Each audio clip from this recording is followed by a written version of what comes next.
continuing on. So we're using a more solidly purple color this time. Some viewers said that they liked the Lavender Town palette, but it was maybe still a little bit too gray. I also specifically had requests for purple and yellow together, so we kind of have a Spyro the Dragon thing going here. I like how this looks. Hey there, Gamma, just hanging out. Only, it's not a Gamma. This is a Zeta Metroid, and they're a bit of a thing. They're highly aggressive and hover directly overhead, pinning you down with fire breath. Going into Morph Ball form, you can dodge all the attacks, but you can't attack from below. You have to hit them from in front or behind with 20 missiles. So the trick is finding a time to counterattack like this. Don't get overly eager during this fight, though. They can very quickly change which direction they're going to attack in, and if they catch you off guard, they can do a lot of damage fast. The first time I came in here, I didn't really know what I was doing, and it went through 2 of my energy tanks before I defeated it, so that was a bit of a thing. I prefer to attack from behind. Going in front, the hitbox is a little bit weird, and it can hit you without really looking like it should sometimes. Thankfully, there's only 3 of these in the game. And that's 1 down. So yeah, a bit tedious, but not as bad as it could have been. Also, not as easy as it could have been. There's a far better way to deal with Zetas, and we're going to be seeing that a bit later on. For now, though, we need to get up this shaft. We also have this. An odd case of questionable hitboxes working to our benefit. So long as you hug this wall, and I mean you actually have to hold left, Halzine can't find you. It's really weird. Note that I did not change position at all, but I just let go of left. And now it knows I'm there. Really weird, but, you know, as often as hitboxes have worked against me, I'll take it.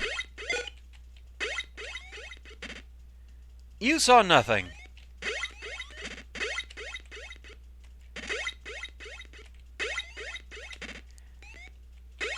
It's just really weird. It's like the hitbox issues on Mega Man 8 in the Revisiting the Past video.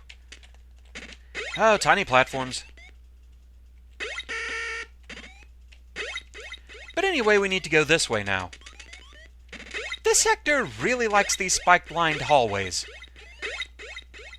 They look more intimidating than they really are. I mean, they're tricky to get through, there's not a lot of safe ground. But the thing is, the spikes, despite being everywhere, they don't really do a lot of damage. But there we go.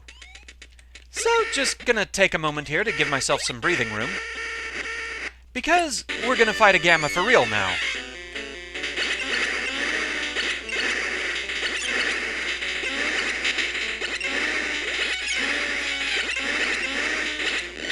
That wasn't too bad.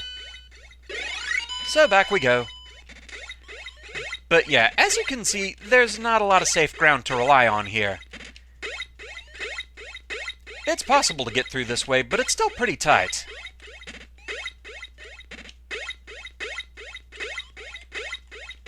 There we go. Now this next part is optional. We don't really have to go down here, but I kind of want to. So let's go this way. We just casually have a fake ceiling here, and your choice of beams. First floor is Ice Beam. We also have Gunzu. This thing floats around in an L-shaped pattern, firing shots directly in front and diagonally down, that erupt into explosions when they hit. Second floor is Wave Beam.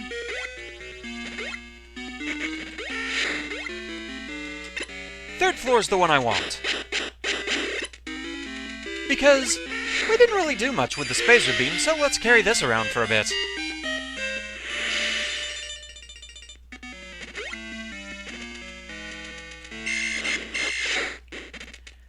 Thanks for that. And predictably, fourth floor is Plasma Beam, so you can get any beam you want here. But that's all that's in here, so back out. And we continue the climb.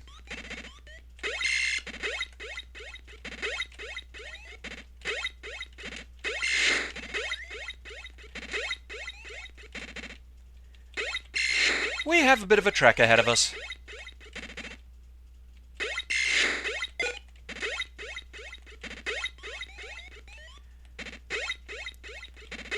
Okay, now we can just start space jumping. And this is as high as we can get that way. But we need to go higher still, so it's spider time. Because they went and pulled this on us again. I kind of wish it was just the first block was bombable and the rest were just fake pass-through blocks, but alas. Still worth coming up here, though.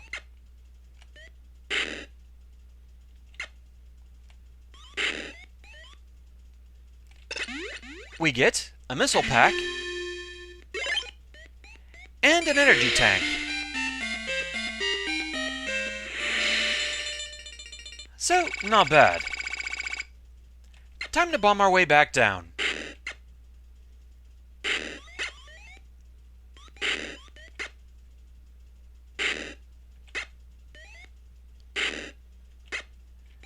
Just gonna stick to the wall here because we need to follow along this way now.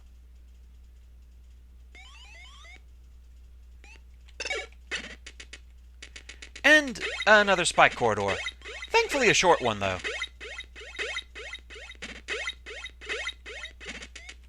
And we have sand. Just be careful going through this room. Don't go too far too fast, because sooner or later, there's a prize inside.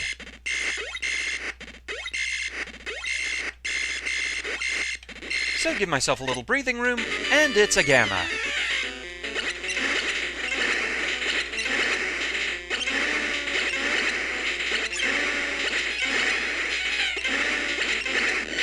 And there we go. This fight really isn't too bad as long as you give yourself room like that and don't move around too much. As soon as sand that you've destroyed is scrolled off screen, it grows back and it'll just close you in again. So don't move too much and you'll be fine.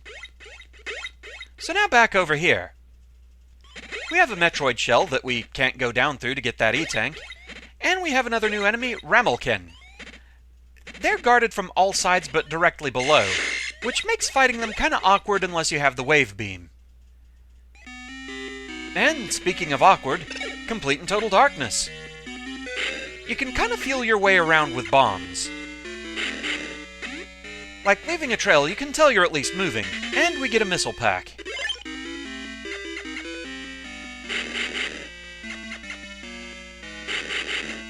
There is still something else to get here, though.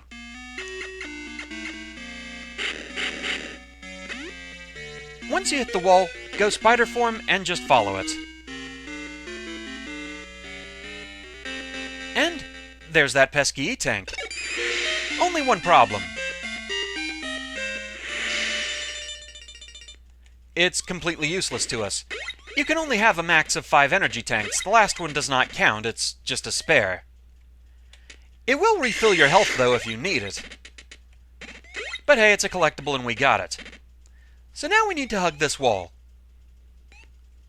Because we need to get over to where that rock is. So just wait for it. Spring on over, stick to the wall, and we bomb our way in. Now this bit's a little tricky. We're going to try and show off the better way to fight Zetas. Unfortunately, it's not best against this particular Zeta. It can still be done, though. Basically, this is all about positioning. If you can do this, you can just kind of stun lock them with missiles. So yeah, that's a thing.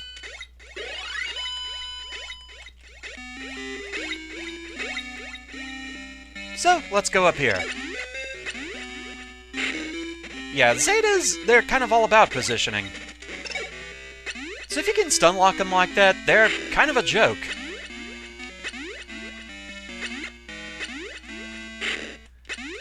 Must be this one. There we go. And we get the screw attack. With this, so long as you're doing spin jumps, you can attack enemies this way. So combined with the space jump, it's really nice.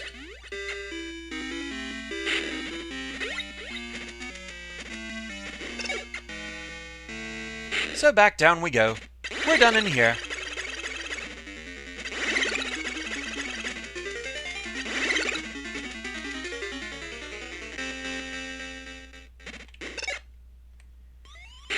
So from here, we can just follow this wall downward. And we can recharge our missiles. From here, though, we need to stick to the wall here.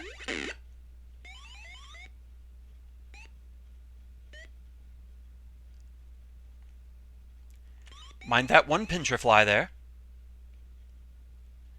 The thing is, we don't want to go up just yet. Instead, we want to come over here. And we get the final missile pack of the game. We're topped out at 250 missiles. But now we have a rather annoying part of this sector. This particular Gamma Metroid. It is really annoyingly positioned.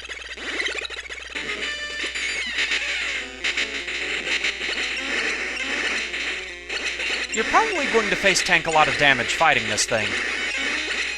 It's just not a really good setup to fight it here, and if you fall off the screen and have to come back in, it fully regains its health. Kind of annoying, that. But at the very least, there's an energy recharge station here.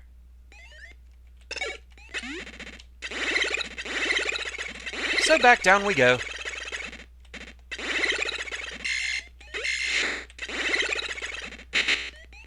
Unfortunately, it's a little awkward getting out of this area. We need to come over this way now.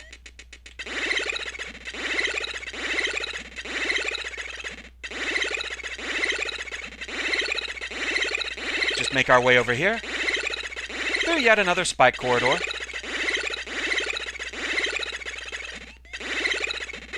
And in here. And there's a prize inside.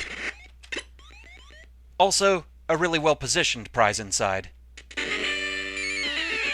Immediately start hammering fire with missiles.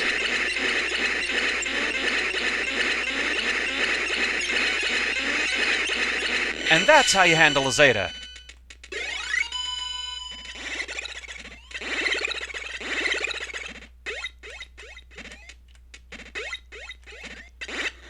Which also happened to be a load-bearing Zeta. We're done with this sector.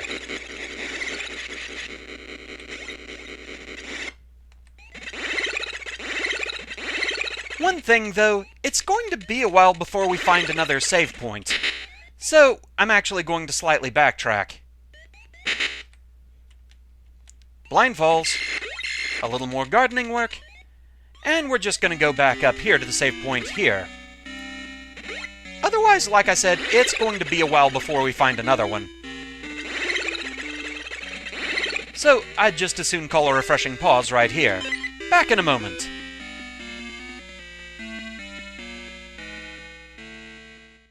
So yeah, we're just going to cut this one here for now, because next time we're going to be getting into something fairly major. However, there is one little bit of proof of concept I do want to show here. So for those who might be wondering, it is indeed possible to use the stun lock method against the first Zeta that I fought, though it is fairly tricky. Chances are it will manage to fire through it, so be warned. You want to make sure you do not fall off the top layer of sand here. So approach slowly, then get ready to fire.